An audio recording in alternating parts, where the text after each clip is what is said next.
जिनमें भी मैंने सुना है, मैंने देखा कि बारिश में भी लगातार आप लोग घूमते रहे, आपकी हिम्मत नहीं। दो तीन बातें मैं कहना चाहूँगा जो मैंने सुबह कहा था वो फिर दोहराऊंगा। पहली बात तो ये कहूँगा कि चूंकि आप जैसे ही हमने दिखा, आप चूंकि न्याय पे हैं, चूंकि आप सही पे हैं, और जो इन्होंने अपनी कविता में बातें कही ये सही है कि जानबूझ के, मैं अभी देख रहा था बगल में ही तो आयोग का दफ्तर है, जो आदमी गुनाह किया होता है, जैसे मान लीजिए मैं हूँ, मुझे तो आप भोपाली आपके पास आया हूँ, यहाँ घूम रहा हूँ, वहाँ घूम रहा हूँ, ये वहाँ आरएफ लगा रखा है आयोग में, देखा है ना आपने? मेरा सवाल है कि इतना तुमने कौन सा कुकर्म कर रखा है? Yes sir.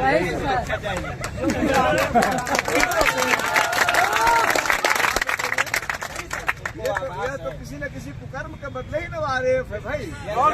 ये आप तो वहाँ नहीं उछल के जा रहे हैं, उनके बड़े बड़े कमरे हैं, दरवाजे हैं, कुछ सिक्योरिटी रूटीन रहती है। आपने आरएफ यहाँ आरएफ वहाँ लगा रखा है क्योंकि हमने ऐसा गुनाह कर दिया है कि लोगों तक ना आ जाए। अब सवाल इसमें है कि आपको न्याय चाहिए और आपका हक है, न्याय तो हक है बिल्कुल। अगर वो पर्चा नहीं दिख रहा होता, जैसे कि वो आम हो गया, सबों के बीच चला गया, हर आदमी देख रहा है कि पर्चा लीक है। अभी हमारे साथी जो थे वहाँ उन्होंने कहा, आपने कहा कि ये हर आदमी जान रहा है, फिर भी नहीं रद्द कर रहे हैं, तो हक मांगना, हक पाना आपका अधिकार है। आप इसके लिए यहाँ बैठे हैं। मैंने एक बात सुबह ये कही थी कि इसको आपको लंबा, क्योंकि बेईमानी हो सकता है कि एक आरओ का 5 लाख 7 लाख तय कर लिया हो, तो जब वो तय हो गया होगा तो पैसा वापस नहीं करने की इच्छा होगी तो चाहेंगे कि आगे बढ़ा दें।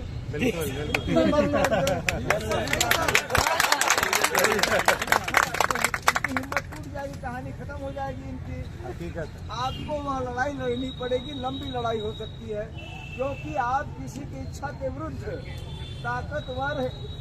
ताकतवर लोगों की इच्छा के खिलाफ काम चाहते हैं। आप पानी को नीचे से ऊपर फेंकवाना चाहते हैं तो उसमें जब लगाना पड़ेगा, ताकत लगानी पड़ेगी, मेहनत करना पड़ेगा। आप कर रहे हैं और संख्या जितनी अभी है इसकी आधी भी हो जाएगी तब भी जीतेंगे आप ही, ये मान के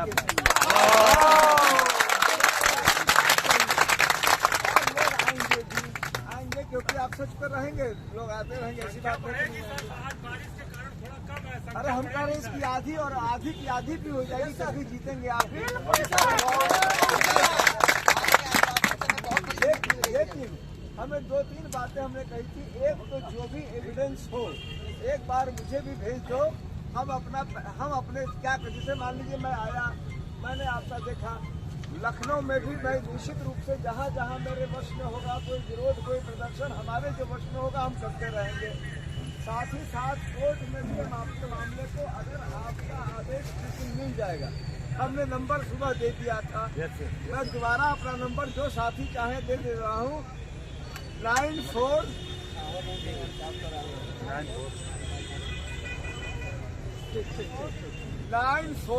155 34526 94 155 34 526 यह नंबर है। जो एविडेंस को हमको भेज दीजिए, हम भी इसको बना के अपने पास रखेंगे। जब तुम्हारी हरी झंडी होगी तो हम उसको कोर्ट ले जाएंगे। अदरवाइज भी जो मुझे लगेगा कि तुम्हारे हित में है, जैसे हमने तुमसे पूछा नहीं, हमने एक FIR के लिए आरओ का कोर्ट में डाल दिया, और जब मैं कोर्ट में जाता हूँ तो बोलते हैं तुमने तो एग्जाम दिया नहीं, तुम तो बुढ़े हो गए हमारे कोई तुम अब जो है वो परीक्षा छोड़ो और ये मुकदमे न लाओ। लेकिन मैंने इसीलिए डाल दिया कि जैसे कि एक होता है ताकि सनद रहे, एक शब्द है ताकि सनद रहे, ताकि रिकॉर्ड पे रहे कि ये मुकदमे इस तरह का केस आया हुआ है। नहीं तो कल तो कहेंगे साहब कोई तो केस ही नहीं आया। ये इतने मक्कार होते हैं, कुछ भी झूठ बोल सकते हैं। इसलिए वो केस डाल दिया ताकि समझ रहे। हमने पुलिस वाला भी डाल रखा है, CJM वाला भी डाल रखा है, सॉरी CJM क्या है वाला भी डाल रखा है। मुझे जाना पड़ता है, मैं जाते रहूँगा। तो दूसरी बात, एक पहली बात कि आपकी हिम्मत ना हारिए, नंबर 2 बात की एविडेंसेस हमको भेज दीजिए, ठीक है। और तीसरी बात, मेरे पास कुछ नहीं है, मैं ये कहूँ। मेरी बात खत्म हो गई।